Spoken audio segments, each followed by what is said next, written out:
I wasn't aware of the language data until I came upon Michael Krause's 1992 paper, where it was just called "The World's Languages at Risk," and I couldn't believe what it said. You know, it wrote that fully by academic consensus, half the language of the world weren't being taught to children. Well, that meant by definition that half of humanity's knowledge was at risk.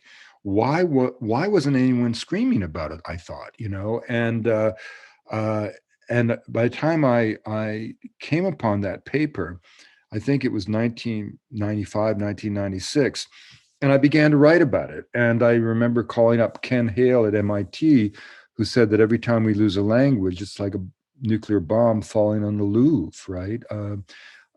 And I couldn't, as I did my informal survey as a non-linguist, I couldn't find a single linguist who challenged Krause's fundamental suggestion that half the language of the world weren't being taught to children. And my mission was to draw attention to not just the plight of languages, because language loss was simply a concrete way of measuring the erosion of culture itself. And the really interesting question was why weren't the linguists screaming about this? And I'm not denigrating them. I'm just saying it indicates how linguistic academic work has done so little to confront this crisis. Now, one of the interesting things is that I came along with no baggage. I wasn't part of the linguistic community. I didn't pretend to be a linguist.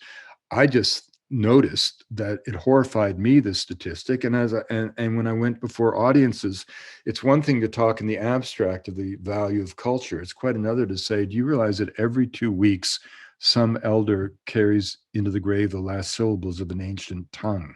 You know, how would you feel to be enveloped in silence, to have no means or ability to pass on the wisdom of your ancestry, to anticipate the promise of your descendants? Well, that is the fate of someone every 2 weeks, because every 2 weeks a language dies. And well, what about this idea of all of us speaking of universal language? And I'd be able to say to the audience, what a great idea, but let's make that universal language a Nuptatak.